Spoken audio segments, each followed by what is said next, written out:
amazing tools you have to lock yourself out from damage from the Demon Hunter. And it seems if you have that specific build and your opponent is not running Magtheridon, you can pretty much just pack that matchup up. Like, there is basically no way for the Demon Hunter to put it together. But Seiko's build is not quite all the way in the direction I was describing. He only has the one copy of Anubisath Defender. He does have that tour guide thrown in there as well, which I think is a bit of a miss in that particular matchup. But we shall wait and see how the matchups line up before we dig too much deeper into things. We are going to kick off with a... I don't know whether you'll like this or not, Saul, but it's going to be a Highlander Priest Mirror, I believe, kicking it off for game number 1. And this is not a matchup we've really seen too often, is it? Like, we've actually... I feel like all we've done is cast, like, 2-of versus Highlander as Priest Mirrors recently, and it feels pretty rare to see the Highlander Mirror kick off here. It does. Yeah, Highlander Priest is starting to become a little bit more sparse. There's a few possible reasonings for that. I think people might just favor the consistency of the 2-of list in general. I personally think the 2-ofs list has a better matchup against Demon Hunter as well, which could be part of the influence. And I know some people have been telling me that the 2-of list has a better matchup against Malagos Druid as well, which might be another factor in why we're seeing people move that way. But both of these players are running the Highlander Priest.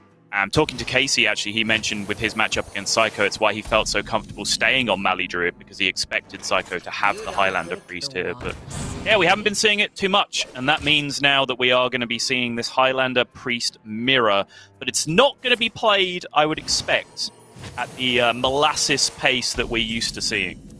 No, that's true, especially with xBlyzes opening hand versus Seiko's, right? Like, xBlyze has all the early game minions and tempo he could want, and then looking over at Seiko's hand, it doesn't really do anything till turn 5, and especially off coin, he can't even really accelerate that process in any way, so he's already just been stuck kind of watching xBlyze play his game so far, and even now with this Lazul, going to help not only give xBlyze a view on what's available potentially in Seiko's hand, but also just going to give him more resources to help out this curve.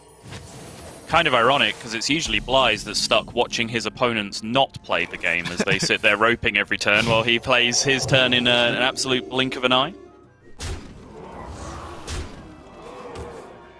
This could just already be starting to stack up as a problem. The Apotheosis on the One Maker does mean that Seiko is forced into a time rip, as Shadow of Death, of course, does not deal with it. He does get Brittlebone from that, which is actually a pretty solid option for next turn, if there's another big threat landing for xBlyze. I guess this is xBlyze's first turn, where he has to slow down and just think, does he want to commit the Cabal on here? Does he want to go for Raise Dead and just play another One Maker? Yeah, it's interesting, right? I mean, xBlyze is clearly hard committing to tempo here. He's forcing Seiko to have an answer to this 2-4 here. Otherwise, he's saying, if you just want to develop one minion into this turn, I'm just going to be stealing it with the Wave of Apathy. Because it's the point I was going to make, is that if xBlyze can maintain tempo here, even in the Highlander Priest, he does have access to the Wave of Apathy steal, which is an insane tempo push if he can just drop that on one turn while still developing minions. But he did just run out of the ability to do that. But Seiko, knowing he's playing against Highlander here, completely disrespects the Wave of Apathy, and xBlyze says, fine, thank you very much. And I like this approach from xBlyze overall, not only because he obviously paid off this turn, but he has Murazond into Murazond next turn, if he so wants, right?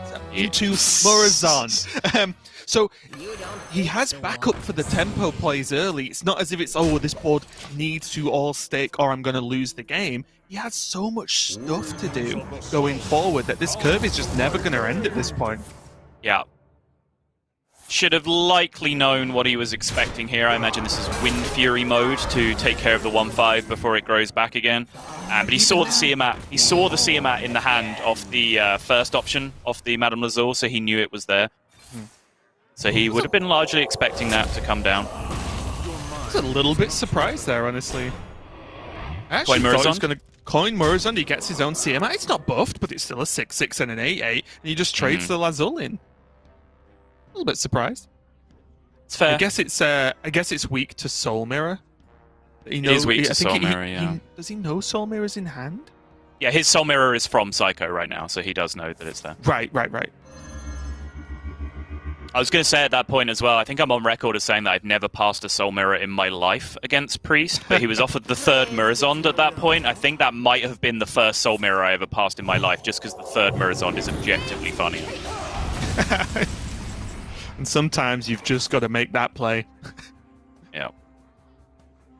Now, no wave of apathy this time, though, for xBlyzes. You've got to imagine Galakrond looks fairly appealing here, but it is quite low tempo, and xBlyzes has been extremely tempo-focused up to this point. I must consider a simple spell. Yeah, he's just going to keep pushing. Okay.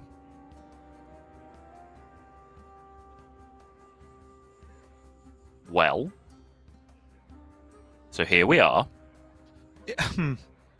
Yeah, it's a very interesting follow-up from xBlyzes, and it's a ties, just like merging multiple names together here for me, because he has these Murazons, and I do completely understand that there is Soul Mirror in hand for Seiko, but like if you're waiting for the perfect Murazon to play around a Soul Mirror, are you just not going to play it for in the meantime? I think that's just a slight worry he has to consider. Obviously, Murazon that turn could have gone very wrong with the Apotheosis, say, going on Psycho's minion, for example. But it's just... I was talking about the Galakrond as opposed to anything. Like, there's just a 4/8 lifesteal minion that he didn't... He's just left it there over contesting on the board. Like, obviously, it's a very low tempo play there, but, I mean, is killing a 4/8 really that little tempo to turn down in that spot? Interesting. I feel like this is now a problem that needs solving, that he doesn't really have the ability to solve.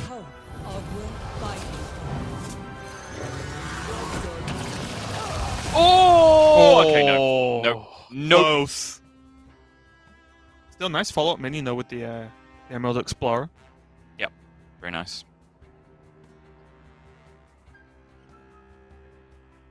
But now you've got to imagine...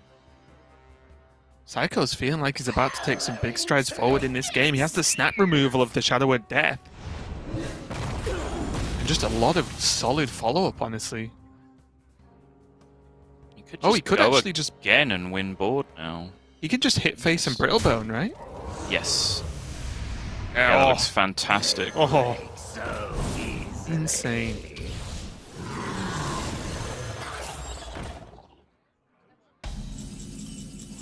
This Wretched Tutor has been on the board for far too long. Yeah, completely agree. Not quite sure why it isn't dead. xBlyzes does have Soul Mirror and Breath of the Infinite now, which actually looks pretty okay. This is insane though, right? Shadow Madness the Sethic, Inner Fire, and Embalming Ritual on it to be able to generate some spells, to take a nice trade, and then keep the Sethic yourself for the following turn. Pretty sick. Yep. Only pick. Alright, we got there. We got there.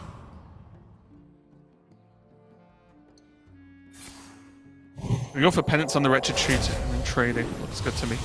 Yeah, seems fine. Finally, the Wretched Tutor's gone, which was the rather large thorn in xBlyzes' side, actually, this game.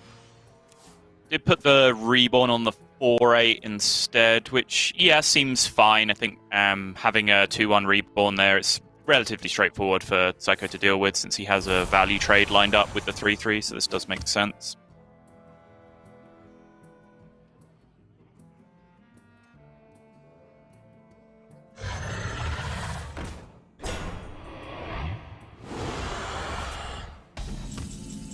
Potentially a funny turn there, right? You could have done Wave of Apathy, Zephyrus into Steel.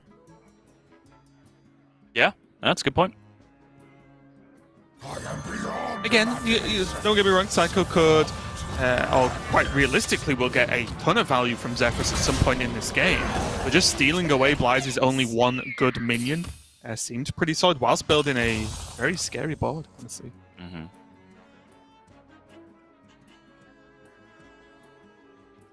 Or we can just do it now anyway. How about that? Yeah, has the added impact of removing the blocker for the Sethic trade as well that he really wants to make. He does have double penance in hand.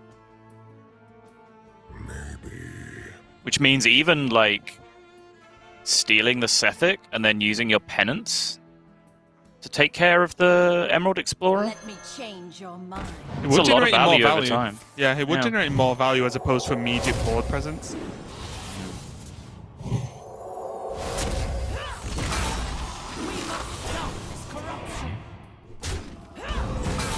So that Psyche Split and Mass Dispel, not a bad couple of cards there from the Sethic.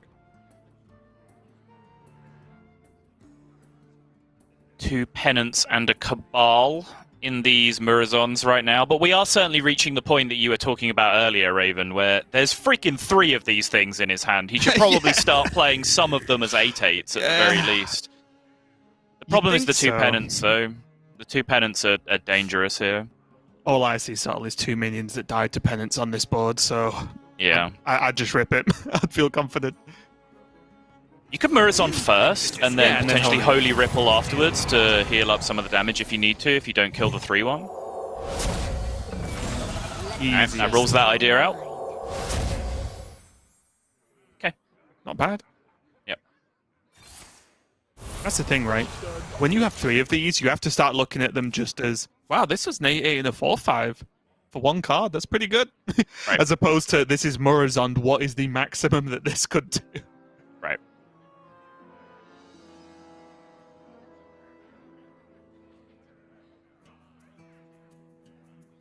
And here's where I start getting a little bit lost in the matchup, Subtle. Because for me, Seiko, it feels like Seiko is ahead. He has the Zephyrus in hand. He has tons of options. He wiped xBlyzes' early push. It feels like he's ahead overall. Is Seiko actually considering building a board to then just kill xBlyze in the next few turns? Or do you think he's much more on trying to just kill everything xBlyze makes for the rest of the game? Or is it just a bit of both? It is adaptive. I think largely you're trying to stick a board. Like, you kind of have a quest chain in this matchup, right? Which is, first off, you want to force your opponent's Soul Mirror options out of their hand, because that's normally their best way to actually counteract what you're doing. Plague of Death is the other one if there's a copy in your opponent's deck.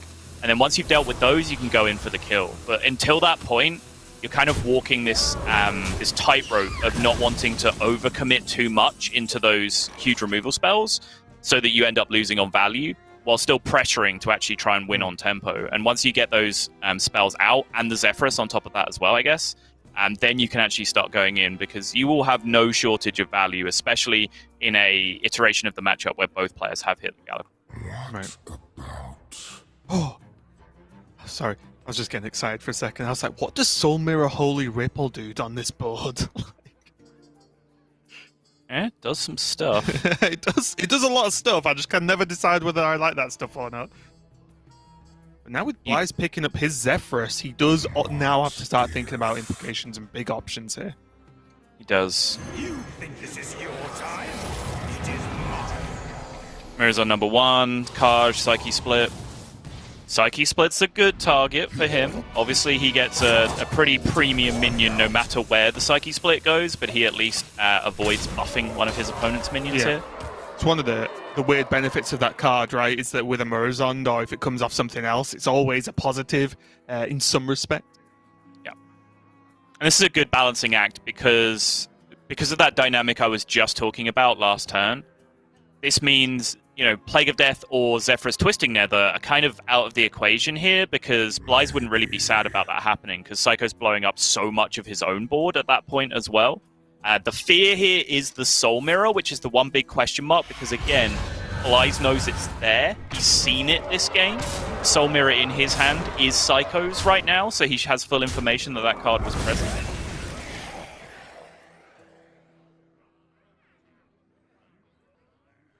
Can Zephyrus get him anything here?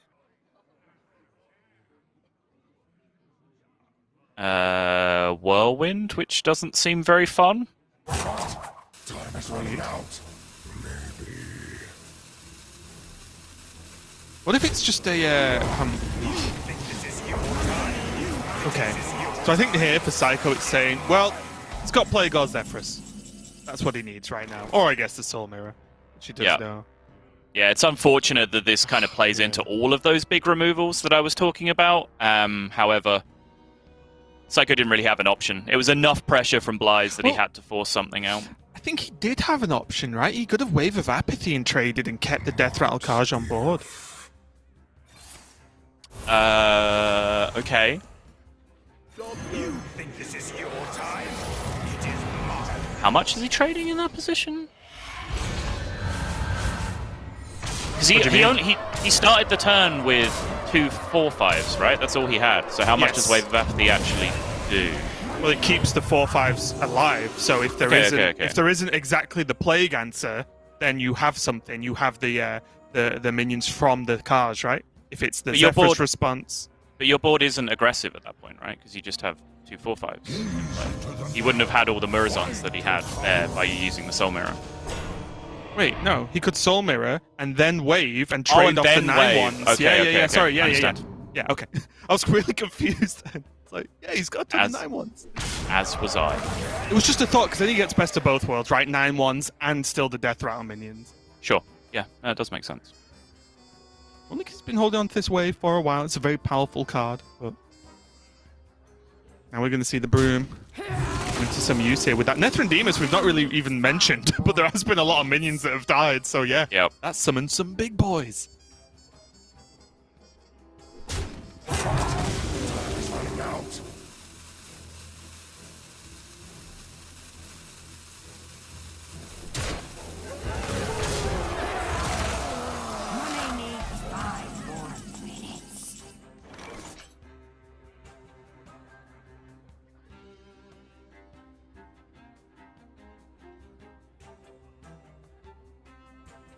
Now xBlyzes very firmly on the back foot. He did preserve a Soul Mirror by using his Murazond for Soul Mirror on the previous turn, which has kept the one that he stole from Seiko present in hand.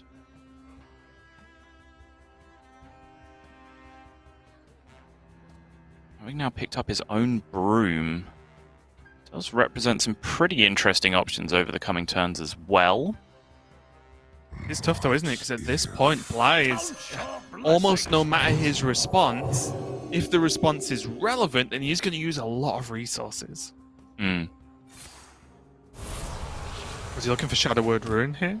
Yeah, it's like it.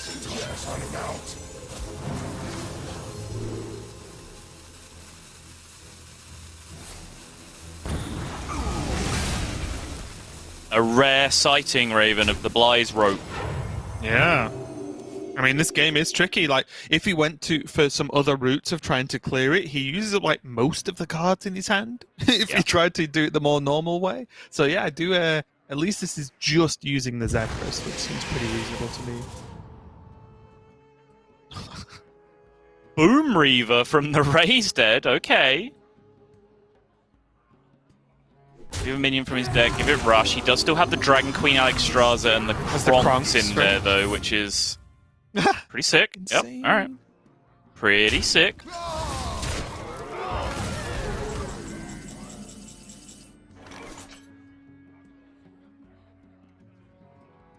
Gonna go for a steal, I imagine, here, with that Cabal Shadow Priest he got from his hero power last turn. That's right.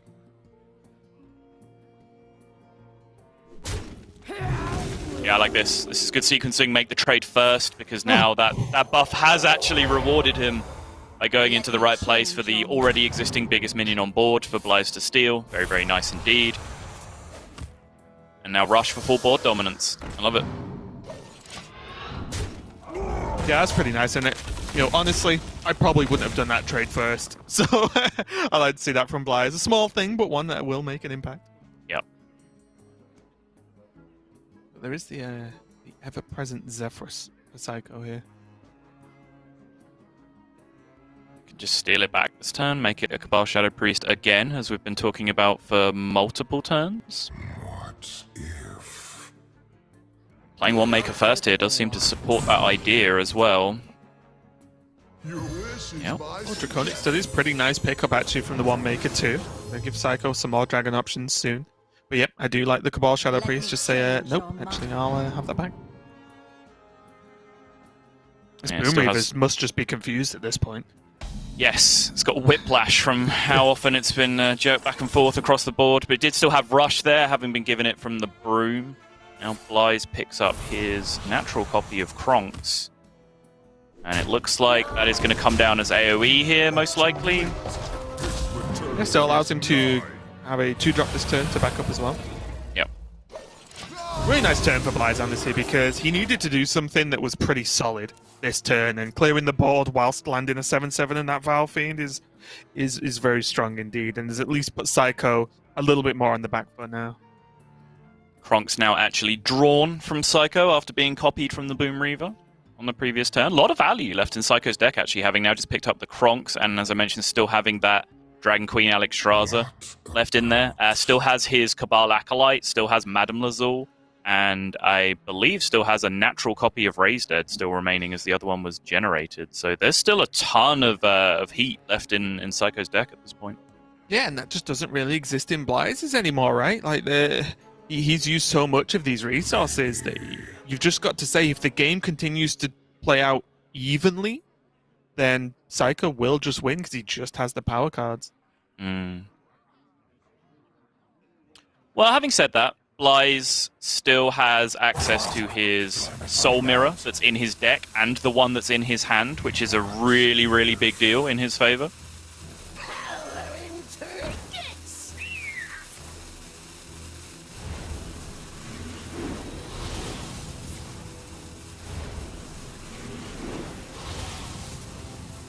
Double cycle on the Sethic. Drops his mirrors on, very similar really to the first one that we saw from xBlyzes earlier. Just mirrors on for straight up stats on board. Is that Plague? It's a Soul Mirror. Been very, very greedy with it up until this point, but I do like this one because he now has the ability to renew and Holy Ripple potentially with this Sethic that he gets off the mirror. Yep. Just what we were saying, xBlyzes looks like he's running a bit lower on value, so guess what? Make more value, get more cards, get more stuff to do. Very, very That's important exactly the point, right? Is that Soul Mirror is just always the trump card. You know, if you're low on tempo, you can use Soul Mirror to get tempo back. If you're low on value, you can use Soul Mirror to get value back. Like, it's just such an insane card in general, but in this matchup in particular, I would say.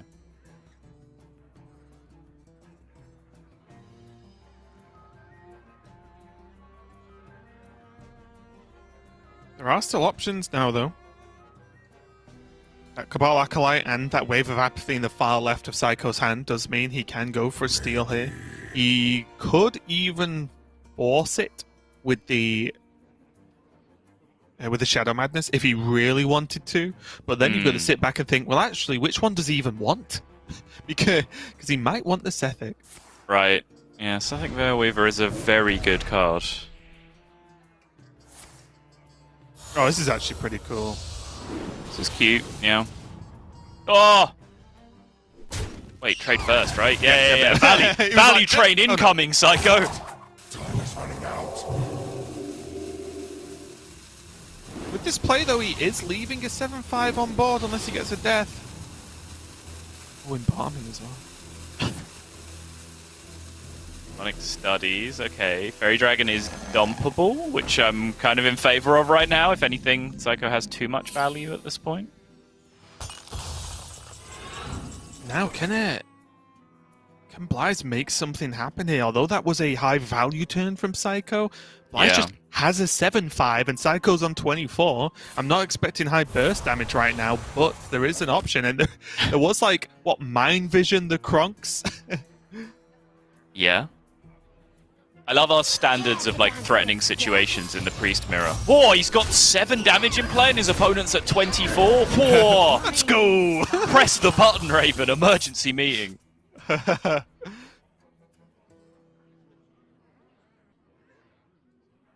Katrina not really getting much done in that turn, apart from create a annoying minion as opposed to a powerful one. Yeah.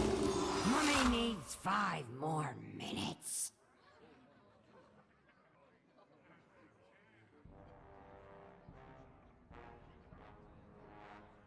Thinking about going for the steal again. Yeah, it's a bit awkward, right? Even with the Nova, doesn't quite clear up everything he needs to clear up here.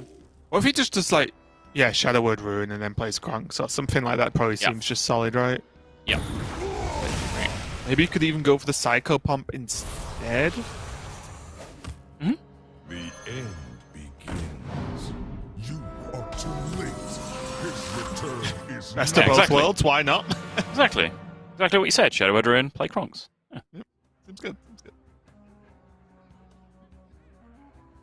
Winds of the south. So interesting to me watching like how each player is just trying to navigate this, because that looked like a reasonable play, but is reasonable good enough? That's the key question. No way. Yeah. That's absolutely your panic button in this scenario. And this Yeah. was way too clean, right? Like he's actually not only cleared the board, like not only has he preserved Plague here, which is the panic button, this play's just better. He's now ahead on board instead of just handing the play back to the opponent. So yeah, I love this recognition. Yeah, no, I do completely agree. I just think it's very tough to decide when Plague is enough. Yeah. Because sometimes if you save it until like literally the last possible moment, Yeah. and then they just have one more good turn, well then what? Then what? Right, like that's the problem I see happen a lot. Although you can't just throw it out there in the first scary board you see. Waiting too long, especially with Galakron live for both players for a while now, you don't know what those like second wave of threats looks like. Santuf's a nice pickup here. Fills out the curve perfectly with a pretty impactful minion. Yeah, can't really ignore it. Seiko picks up a second Plague of Death off the Lazul here as well. The other options were just kind of garbage. And it does very much look like we have hit the point in the Priest Mirror where it probably will resolve down to fatigue here. So just picking the straight-up highest value option on choices like that makes a lot of sense. Both players have certainly tried to make the big tempo pushes to end the game, but they've just hit stalemate at this point, I think, and they've just got to try and grind it out. Yeah, and this is where you start to add up like hidden value of cards, Oh, right? no. Okay. With like how much value a card has versus in this fatigue scenario or value scenario. And I was going to say Seiko's probably winning, right? He has Kronks, Wave of Apathy, 2 Plagues. Like all of these cards are pretty high value in this scenario. But if xBlyzes is just going to yoink a Plague as well and then get Alexstrasza, then yeah, he's still doing okay. And there's another but, Raven, and it's a big, round, fulsome but, and it's that Soul Mirror that xBlyzes still has remaining in his deck that can really be the giant kicker card in all of these situations.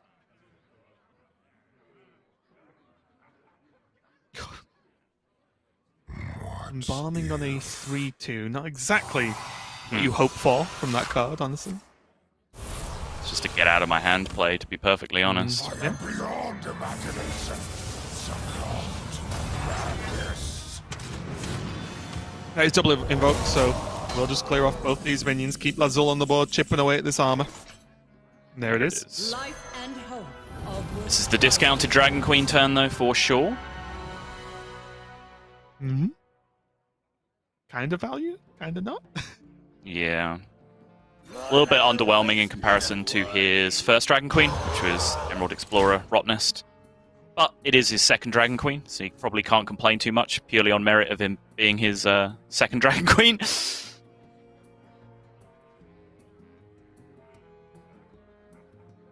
Couple of options here as well for Seiko. He could try and maybe steal this 3-2 or the Dragon Queen if he wants, or he could just go for a Mass Dispel. Because I don't, even though it's not crazy value, I don't think he just wants xBlyzes to have more dragons in hand.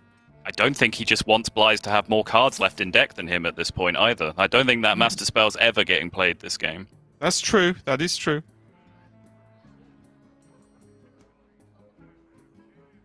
Maybe he's just okay with him having 2 4/4s. Is that just fine?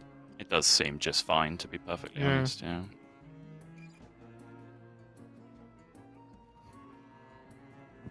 What about So what do we have left on both sides here? time is running out? Also, interesting enough, just to point out as well, Seiko does not run Mind Render in his list. Right.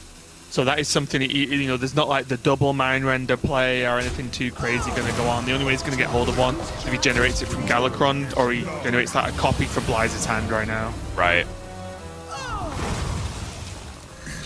Use up that Kronks. The AoE clear. xBlyzes was very careful to play around the scenario on the previous turn, where he dumped enough cards from his hand to make sure that even after the dragons refilled it, he wasn't going to burn a card off the top. Wants to make sure he's inching every last piece of value out of his 4 remaining cards. Convincing Infiltrator is a pretty nice one to pick up as well. If you feel comfortable drawing the game out. Did you just say Vincent Infiltrator? It's his name, isn't it? It's his name when he takes the mask off. Vincent Infiltrator, man. It's three death rattles in a trench coat. Yeah. Yeah, exactly. I mean, he's wearing the coat, right? Yeah, he is. It's so good. Oh, that's the best accident you've ever had. That's his new name. So there's Vincent Stewart, Yep. which is... The list will continue, I have no doubt. Magic is not a toy. Your mind is not your own. Did hover that master spell for a second, and I was like, whoa, whoa, whoa. Yeah, that's Hold on. indeed a whoa, whoa, whoa situation. Seiko's going to make his first really big tempo push here now. Both players know that they're going to get hit with the Plague of Deaths at some point. So we're still kind of on the first route of our quest chain, where it's deal with that Plague of Death before anything else. It needs to be done at some point. So Seiko's still just trying to tease it a little bit. What's funny is either player does not necessarily know that they're going to happen. It's going to happen twice for each one. As there's a double plague in each hand. Life and hope of world fighting. In time. Slightly better here. At least they're value based for Seiko. It is indeed.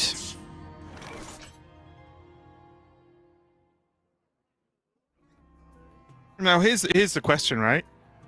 I would assume it would be a plague first here for Blyze before the mirror, because the mirror doesn't actually get him anything, does it? Pretty much does what a plague does.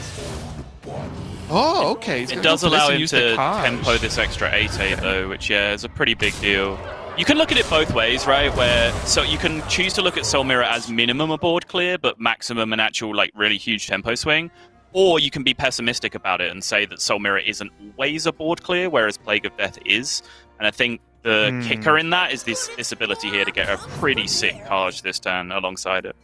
Yeah, that's actually strong, honestly. I didn't think that the Kaj was going to make it into that turn, and especially with the lack of hero power, but yeah, it looks pretty strong now. You look at it, it's going to be tough to deal with, especially when he's seen a Cabal Acolyte and the Wave of Apathy, right? So he's seen a steal. So he knows it's very unlikely it's going to get stolen this turn.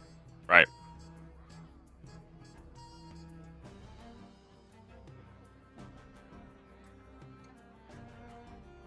But now Blyze is the first one to hit that fatigue by just the, half a turn, would you say? Kind Yes.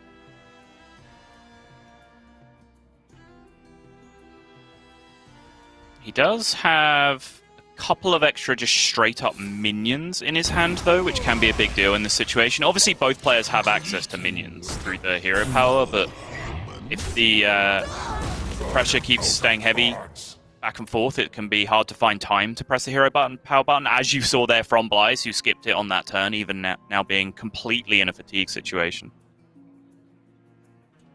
And even now, that I would even hear arguments for just a mind control on this Karsh, honestly.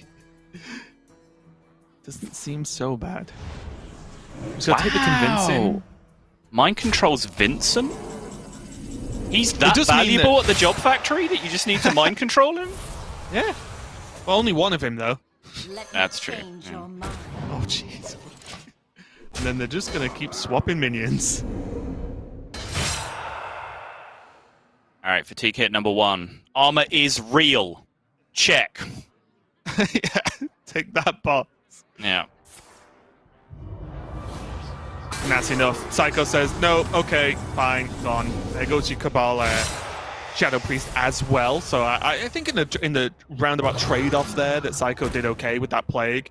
And now Horizon from Blyze as well. Oh.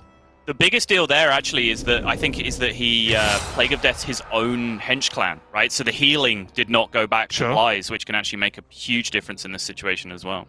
A nice little bonus. Does have Onyx Mage Scribe along with the Renew if he really wants right now, but that initiation looks like it's going to be played instead.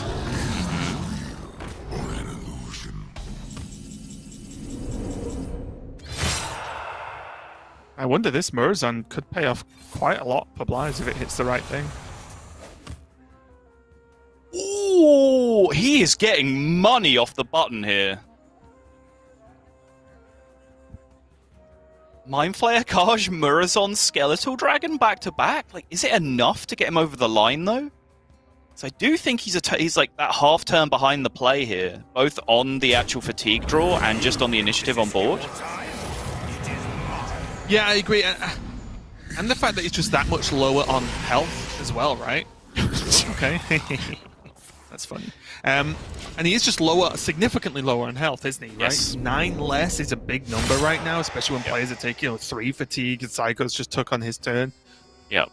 Psycho yet again has that option. He could say, "Oh, this is a big board. I just plague it away." Can he take 8 this turn? He could instead go Onyx Mage Tribe and just Shadow Word Ruin. He's still taking 6 then. That pretty much erases the health lead that he has at this point. If Blyze has an answer to his own minions, right? Like, Onyx Mage Scribe is a pretty terrifying minion to face down. You could just think he can make up the difference. I'm gonna do this and clear the board with the Holy Nova. Okay. Yeah. Does it give him that extra 2 health cushion as well on his own? Down to 4 16 fatigue. now for Blyze. Oh. Yeah. Max tempo again from Blyze. Skips the hero power once more. Nosdormu? Okay, I mean, it's not a Nazari. Nazari was by far the spiciest pull he could have got there, but Nosdormu is not far off. Currently, Blyze will survive 5 and 6 and die on 7 here. So here's the 5. He needs help. He needs help. I think he might need to generate minions here because he's just dying to 6-7, and if he plays Nosdormu this turn, he loses the race unless he generates exactly like Sandhoof Waterbearer next turn. What if it's Elucia, right? Because he gives Psycho... I guess he draws. He gives Psycho Plague and Nosdormu, of which he can only play 1, and if he plays the Nosdormu, then he has the Plague after it to answer. I don't know. Interesting. Maybe the Elucia just gives him a better turn than 8-8, pass and die. That's interesting, yeah. Like, is it better than hero power? That's the real question, right? Mm-hmm. And I think it might be. I mean, we can see that having the Renew, the Mage, and Mage Scribe is huge. Yeah, the problem is this messes with the fatigue counter as well, because obviously now the deck that belongs to Blyze is going to draw additional cards here, which can put him, back in some real long-term problems. He just renews a Thought Steal because it's going back to the opponent. I love it. And then, like, the idea here is now Psycho has to use Plague, I suppose, or just plays Nosdormu, whatever, and then either way, Blyze has a follow-up, right? He can either Plague the Nosdormu or Nosdormu on an empty board. I don't think he survives that anyway. No, I don't either. So I guess it's Plague to stop Blyze getting spells, potentially? Oh no, he won't have any. He won't have any spells to proc, right? No.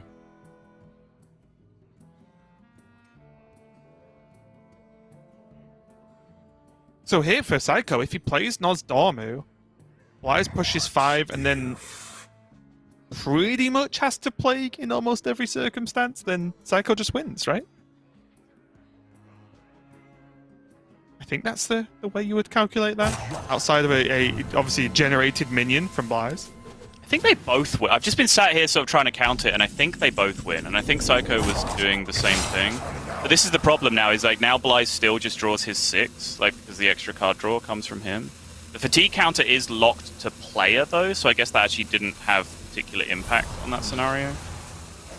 He only took 6 then, right? So he's not dead next turn? So he's not dead next turn, right.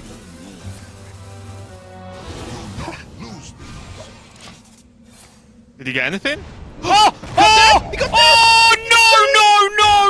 What on earth just happened, Raven? Insane. Now now it's 6-7 on Seiko's side. He has nothing. His hand is nothing. Xbyzes chose the Thought Steal. How crazy is that? Oh, what a Blanky, game. Blanky, save me. Yeah, get back in that pillow fort or whatever you build in there, Seiko, from yesterday, because 1 health. wow. One. Wow.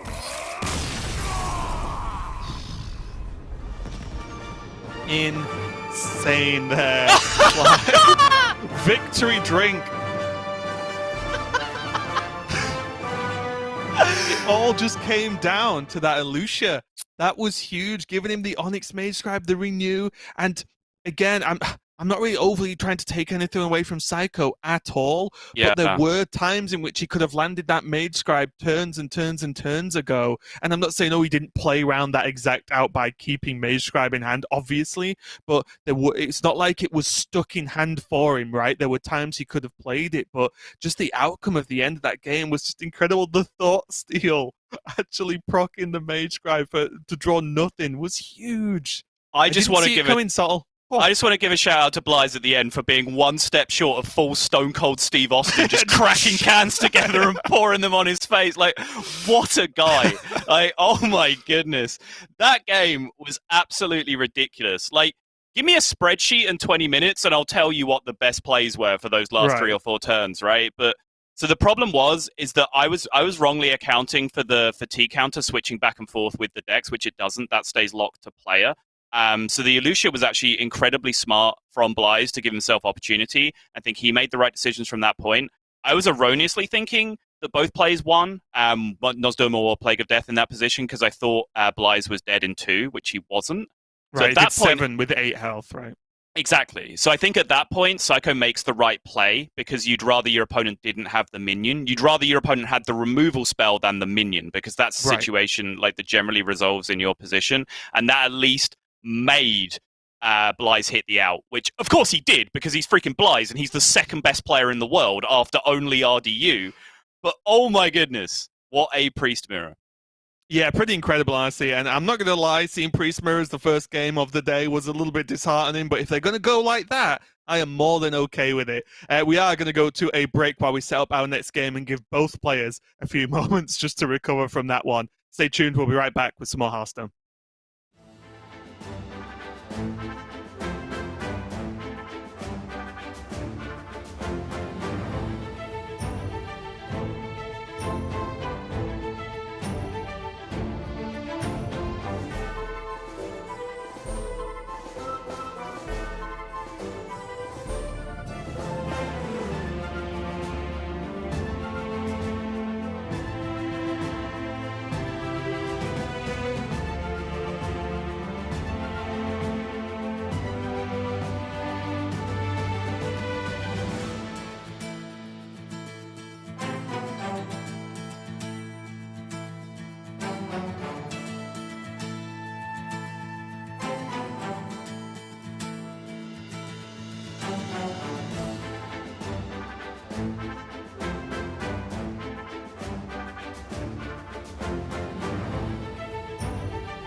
Welcome back, everyone. Hope you've had the chance to mentally and emotionally recover from the ending of that game number 1, as we definitely needed to take a few minutes there. It's Xblyzes versus Seiko, and we're going to be striding straight into our game number 2, and I believe it is going to be a Druid versus Mage here. Seiko's Druid going up against Xblyzes' Mage, and if game 1 was anything to go by, Sol, we've got a pretty exciting series on our hands right now.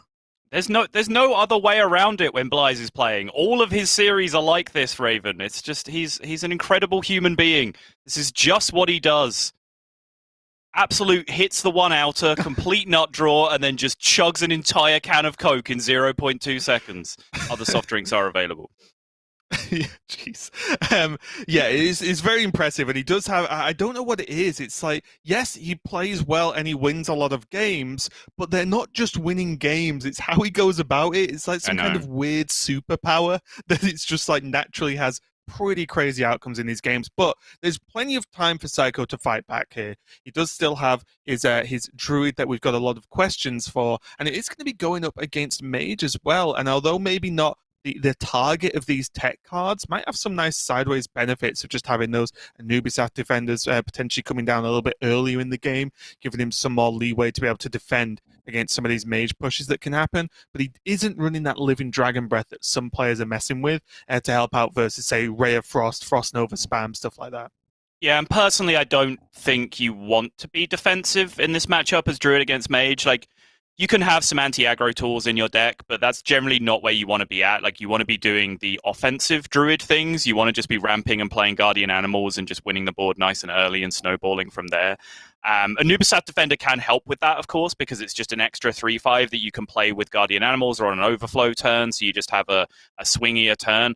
But I think, building an anti-aggro deck to deal with Mage is probably the wrong way to go about it, and that's certainly not what Seiko's done here. It's not the target for these weird cards that he has in his deck, but it remains to be seen how much impact it will have here. Yeah, one thing I'm excited for, though, is to just see this build from Seiko, and not because of those cards, but honestly because of the combination of KT and Forest Warden Omu, which we saw Seiko perform quite a miracle of a turn yesterday. Yeah, and I hope we see some more of this, because it was pretty sick. Here, though, kicking it off, Xblyzes straight into Lab Partner with double Cram Session available to him means he is not going to be too worried about having card draw this game. No, but pretty nutty opener on the other side from Seiko as well. Nature Studies ramps into Wild Growth ramps into Lightning Bloom Guardian Animals.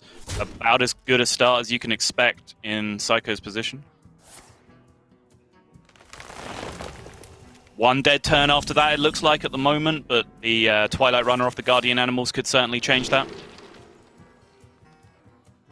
Yeah, it looks to be pretty strong so far. Xblyzes going for the earlier choice of just dropping the Thanos now, as opposed to going any of the spell damage minions that would not have quite the immediate impact on board and set up for that big Cram Session next turn. I know, it's so greedy, right? Understandable in this situation. You're not playing around Bloom Coin Animals. But he could have cashed out immediately, picked up some Cram Session value again there just for the 2 draws. Xblyzes wanted to greed. He wanted 3. It's going to get double Thresher there as well out of his list. Just taking a quick glance, it is double Thresher, double Runner, and 1 Teacher's Pet. I imagine he wouldn't be too upset. Normally, when I'm playing Druid, I like to see 1 Runner just for that card draw, but he does have double Overflow available to him. I guess the problem is he's still only going to be on 5 mana and only 6 next turn, which is the big deal, right? He doesn't actually have the mana to overflow once this this mana lock turn is over, which is a little bit scary. I think Xblyzes is on a pretty linear game plan here, which is try and use some generated spells to pick apart these 2 Lake Threshers over a couple of turns, and then try and get Mana Giant down. He could. It's like he's considering skipping a step here and just playing the Mana Giant relatively expensively here, which I guess is fine. I think he has a lot of stuff to be doing in his hand already. Doesn't necessarily need to get that Mana Giant down super cheap. Yeah, and this is pretty sick when you think about it, right? You know Seiko's going into 6 mana, not 7, so it's not as if anything big is realistically going to happen this turn. You've already seen a lot of usage of those early cards, like 1 Bloom, you use the coin, 1 Nature Studies is gone as well. Like, what are the odds on on Seiko actually being able to kill this Mana Giant that easily? And worst case, it normally dies and takes the Thresher with it, in which I think Xblyzes will be pretty happy with based on his hand. Yeah, I like it. I think I might have got baited by the Ray of Frost draw there and just gone for like a Cyclone turn with the Rays and the missiles and then drop the Cyclone. But I'm not clearing space in my hand for the evocation with that play at that point anyway, right? So am I really speeding up my Giant that much by doing that? Yeah. Probably not. Yeah, and I just think, like, there's just no good way even to be expected. We can see that there's not really from Seiko, Right. but even if you didn't have that, or ultimate knowledge we have of Seiko's hand, I think it's a fair expectation. Yikes. Look at this. Everything he has just getting tossed into this Mana Giant, including his face. Yep, taking 8, using the Moonfire. The benefit is he does have that double overflow, so he can recover, but he needs Xbylize not to have some kind of big pop-off turn in the immediate future, because if so, he might not have the time to recover. Wormweaver! Wormweaver, Arcane Missiles, Ray of Frost. Xbylize is going to most likely have a 0 development turn here unless he picks up the Anubisath Defender. His next turn's looking spicy, though. Oh, yeah.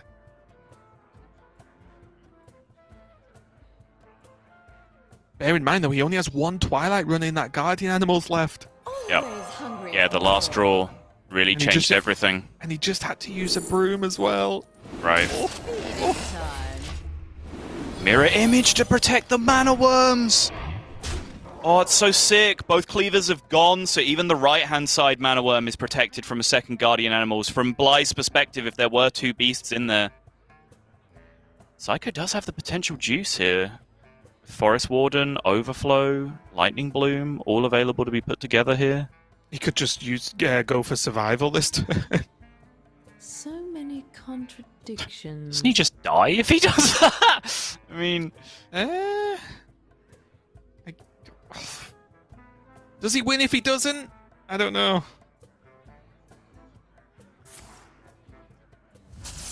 Like, he only runs 1 Anubisath. I'm not sure what Overflow is going to do for him. Okay, he's going to go for the Ysera. Yeah, I think if you want to bet a game on one big play, this is probably better than the Survival of the Fittest, because then you can overflow into just like giant dragons that impact the board next turn, potentially. Sure. You never count. This is honestly, right, every single time I go to play Mage, I want to put Wormweaver in the deck. It's just insane. It just feels powerful every single time we see it because of turns like this. But it just continues to show how packed that list can be because this just doesn't make it in a core list, and I do feel like it is good enough. It's crazy. Yeah, this game's just over. You literally just 18. never count. 3 puzzle boxes! Hello? It's not quite lethal, but it's close. Is he 1 off? He's 1 off, yeah. Oh.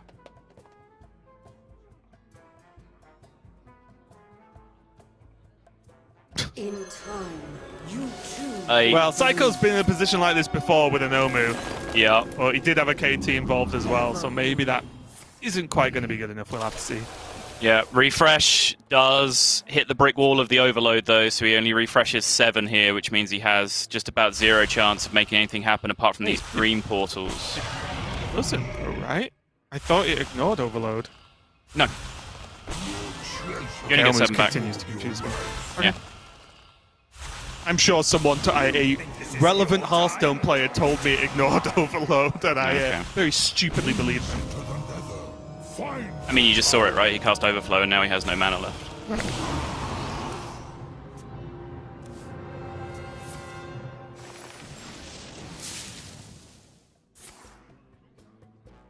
Sands of time run low. Not going to be good enough. Nope. That's just going to be the game, just like that. And honestly, a little bit rough there for Seiko just not having that turn follow-up and having to commit so much to that Giant, but that Giant was the play. Even you were talking about other options. Ray of Frost bought time versus the Thresher to do other things, build the board up, make the Mana Giant cheaper. Well, sometimes you don't need an 8/8 to be cheaper in hand. You want it to be just on board as an 8/8. And I think that one turn put Seiko so far behind that even though there were other things that happened, was just the game-winning moment really for Xbylize there. Yeah, it was really good recognition. I think, all mage players at some point probably get baited into the idea that, Mana Giant just isn't playable unless it costs like 3 or less, right? Unless you're just dropping it and doing an immediate Conjurer's Calling. But 5 mana 8/8 against Druid, yeah, sign me up. If you spend 5 mana and a questing adventurer ends up as an 8/8, you've probably won the game at that point, right? So just playing by that same metric, just dropping it there, causing Seiko to have to react and just go all in against it and smash all of his damage, all of his resources straight back into it. It was a good play. And then from that point, obviously, Wormweaver off the Font of Power was a massive deal. There probably was a lot of outcomes from that evocation where he ends up with immediate lethal that turn, just like an extra arcane missiles being thrown in there as well, just to be able to toss out. So Seiko had 1 turn of leeway to try and make something magical happen with the Forest Warden, but could not get it done. It does mean Blaze has only 1 deck left to take a win with here. If he does win, he is going to take this series over Seiko. And honestly, just finish off a tough week for Seiko. Quite honestly, seen the last 2 days of play so far. And he has this Demon Hunter to win with. And I don't think anything will ever happen to convince you that Demon Hunter's good right now, Sottle. But how are you feeling with Blaze's chances, at least against Seiko's lineup? So I'll go back to a read that Casey made, which, when I looked into it, I think was pretty accurate, is that he never felt like Seiko brought Rogue, so he kind of tailored a lot of his lineup around that. Personally, for me, I would only have Demon Hunter in my lineup if I expected like Rogue and Mage to be on the other side, which I don't think is something that you're ever going to see from Seiko. However, Blaze was supposed to play his first match of the week against Bunny Hopper. So with that in mind, I think it can actually be a reasonable meta call to say that Bunny Hopper has Mage plus Rogue, therefore bringing Demon Hunter makes some sense. It's just a little bit weaker in this series because Seiko is certainly not known to be a secret Rogue player.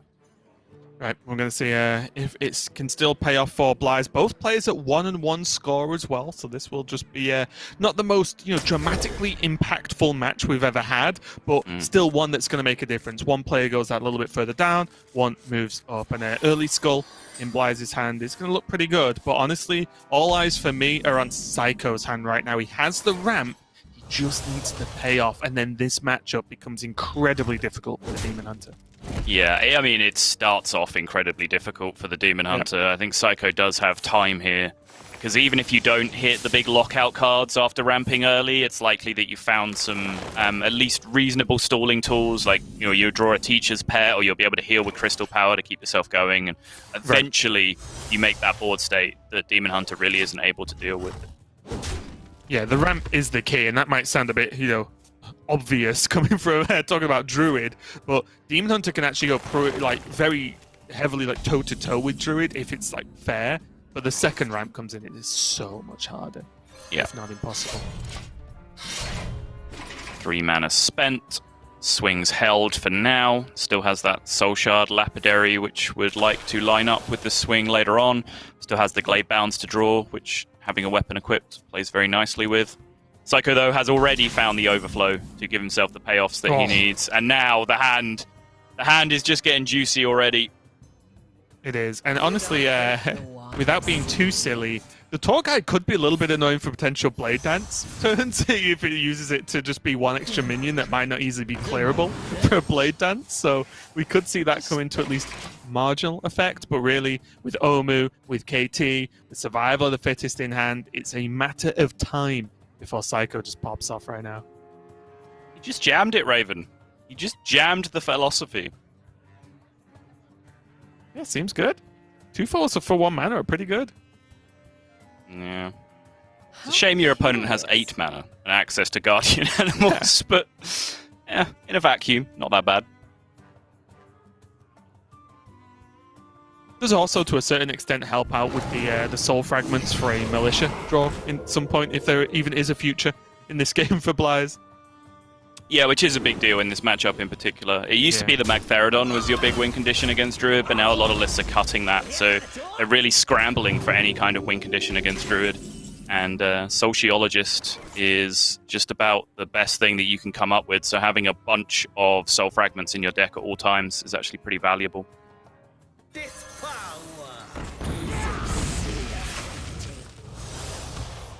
Does line up the Skull for next turn as well, which is going to be pretty nice. I wonder just for a second whether Blaze should even bother playing this Spirit Jailer this turn. if he's planning on sculling next turn, of course, he might have a plan more for a lapidary and such going forward. Right. Just to land bigger minions.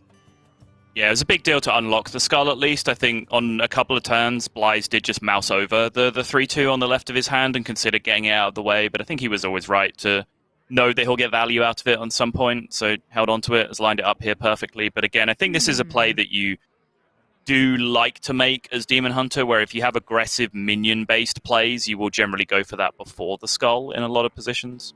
Yeah. Yeah, board presence is important versus Druid. I know I harp on a little bit about Skull versus Priest, but I think Druid generally, especially post-Thresher, has a much harder time of dealing with a wide, chunky board that Demon Hunter can put down. Crystal Power, Kael'thas, 2 spells cast already, Survival of the Fittest costs 1, Ghidra gets buffed again.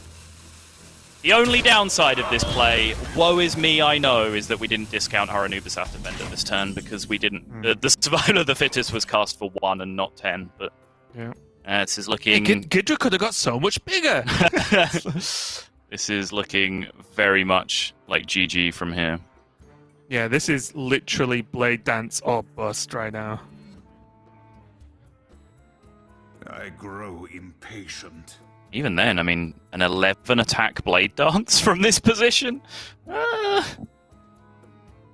would get the weapon swing as well. So he could make up some of the damage on the KT. It's a long shot, don't get me wrong, but... Demons? Demons. He skulls into, what, Twin Slice, Blade Dance? He can do it? Or Chaos Strike, Twin Slice, Blade Dance? So he can play 2 Blade Dances for free. Sorry, 2 Twin Strikes for free, so that's 6. He can then coin the other Twin Strike, and that's 8. And then Blade Dance will also be free, so he just has to swing into the Kael'thas and then Blade Dance everything for 8. Oh, that was not it. Not even close. Nope. I guess there were things where like double Blade Dance would have got him there as well if it's like, you know, Twin Slice double Blade Dance or something like that. Could have worked. There were options there, but just not good enough. And you know what? Seiko's probably just be about time. Like, about time I get one big, just stupid game of Hearthstone that he just wins due to a big turn, because he's had it go against him a fair amount in the last 24 hours or so. So he is going to get a win on the board. But that was one of the favored matchups for Seiko left over. That was the Druid versus Demon Hunter, so you've got to feel confident going into that one. It's the rest that's going to be a bit of a bigger issue. His Highlander Priest and that Mage, I think, are going to be much, much harder matchups to manage xBlyzes Demon Hunter here. I do also want to give a shout out to our props department here at the production, who have really nailed the set dressing for the characters of Seiko and xBlyzes in this matchup. You saw Seiko there just politely drinking his little sip from a big bottle of water, making sure he's staying hydrated, whereas xBlyzes is just chugging cans of Coke and energy drink in between each individual. 10 out of 10 set dressing, well done. Really making sure we're fleshing out these characters here at the at Hearthstone Grandmasters. Look, you can't play that fast without a little bit of help, okay? But yeah, it really is all on Seiko here just to get these wins. He is going to be, let me just double check, he's going to be queuing the Highlander Priest first into the Demon Hunter, so that's the matchup we're going to dive into. And I think this is a much tougher matchup. There are blowout opportunities that Highlander Priest has that the regular 2-off Priest does not, but generally speaking, it just doesn't have the defined, clear, consistent answers to the Demon Hunter to make a good effort here. So I think we're going to see either an early sort of big blowout turn, whether that's from Zephyrus or something along those lines for Seiko, or it's going to be an uphill climb. Yes, just the access to double Apotheosis, even double Kobold Spellkin, which then is more copies of Renew and Radiance and whatever else you need.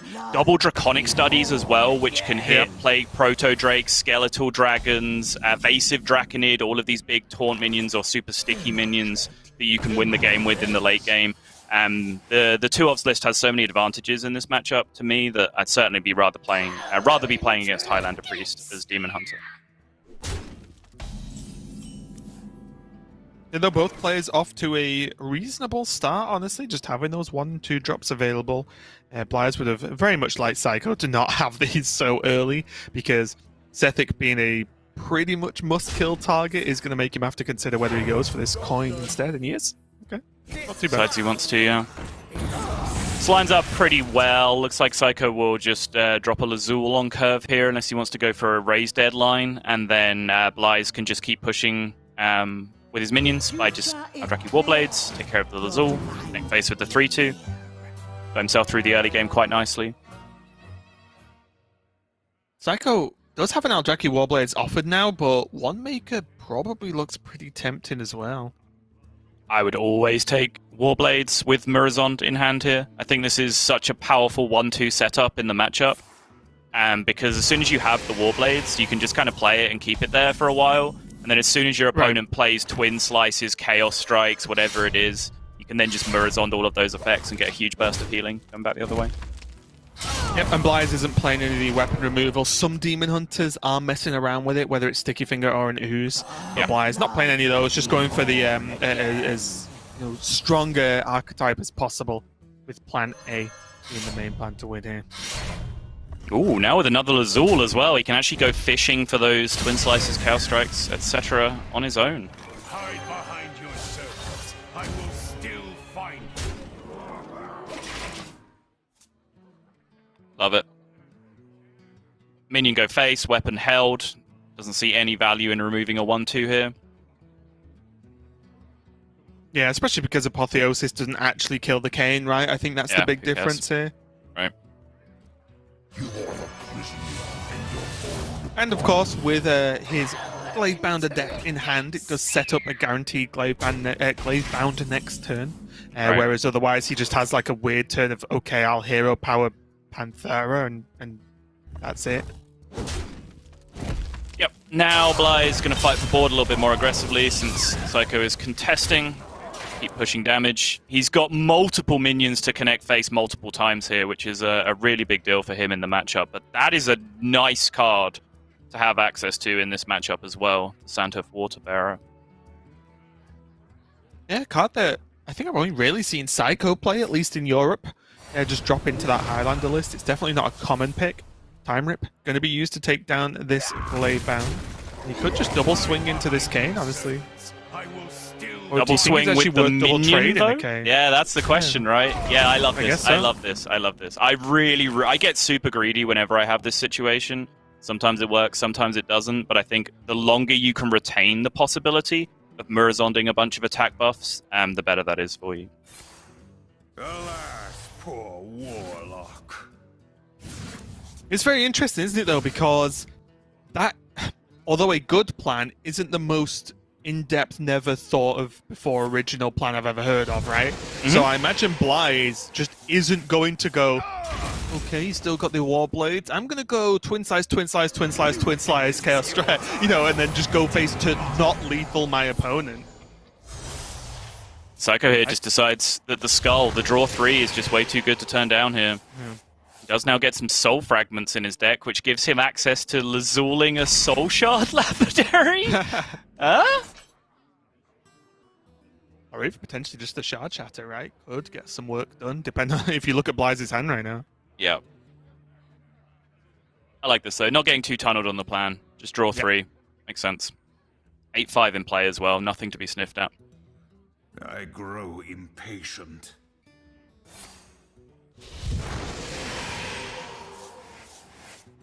xBlyzes going to clean this up, make sure there's no frustrating Apotheosis to go down here and still get to push some damage, and he is getting awfully close, Subtle, of just ending this game. Twin Slice Chaos Strike in hand, and so that's an additional 6 damage for almost no mana, and then there is Wand Maker as well, which can help out with that quite dramatic. Yeah, still healing options available for Seiko, though. Does have Sandhoof, does have Renew, does, of course, still have Blades equipped as well. And there is that Twin Slice pickup now.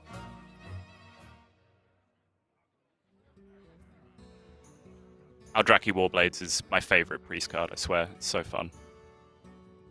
Favorite priest card? It took me a second then. I was like, there's something wrong with this sentence. There it is.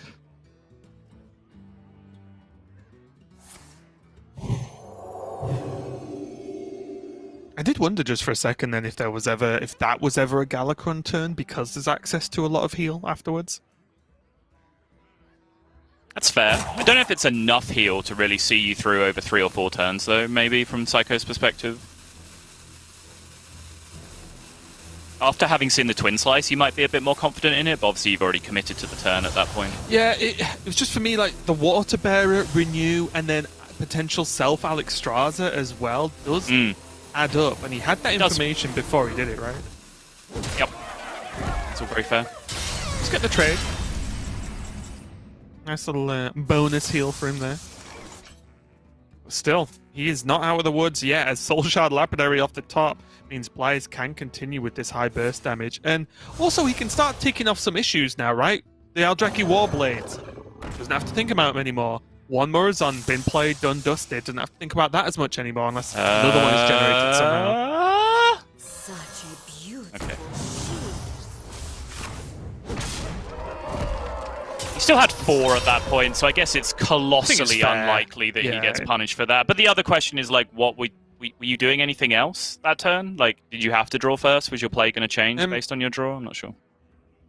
Potentially, yes. I think Gladebound Adept would have changed his play Okay. as Yeah, well, because he fine. could kill off the Lazul at that point and then save the Lapidary for afterwards. I wonder. But you are right, there wasn't many choices. Maybe an Altruist would have changed the play as well. But yeah, it was that there was a reasonable element of risk. It was, Now a though, very, Seiko. it was a very, very tiny element of risk. It Let's was. be reasonable. I did say reasonable. You said reasonable, but you weren't being reasonable. These are very different concepts. Not to me. Ah! Is that just lethal? No. 2, 4, 6, 8, 10, 12, 13. Chaos Strike needs to give him help. That's help. Jeez. 4, 6, 10, 12, 14. That is, Get out of my game! Right. Wow. Even with the heals, even with the Warblades, with the help of a Twin Slice, it just wasn't enough. And xBlyzes gets hold of the victory there. Gets hold of the series and goes 2-1 up in a round robin so far. And Seiko cannot believe it. Get back under the covers. This game and this series is over. What a series, yet again, from xBlyzes. Just an absolute monster. He only has one bad matchup, apparently, and that is RDU. That's what we're learning throughout Hearthstone Grandmasters so far. He is unvanquishable, apart from the Romanian Lord himself. Yeah, really solid as well. I mean, there were, of course, certain things that went xBlyzes' way throughout that series, but a lot of it, you know, the Giant play in the Mage game, that was a good heads-up play that pretty much just won him the game there. The Demon Hunter, I think it wasn't anything miraculous, but just solid, just play. Okay, that's funny. Just solid play from Demon Hunter there, just making sure he didn't overcommit to any damage, just using his, you know, the timing of when to remove minions and when to ignore minions against Priest, I think was very good from him. I just think solid play overall. Bit of a rough one for Seiko and a bit of a rough weekend,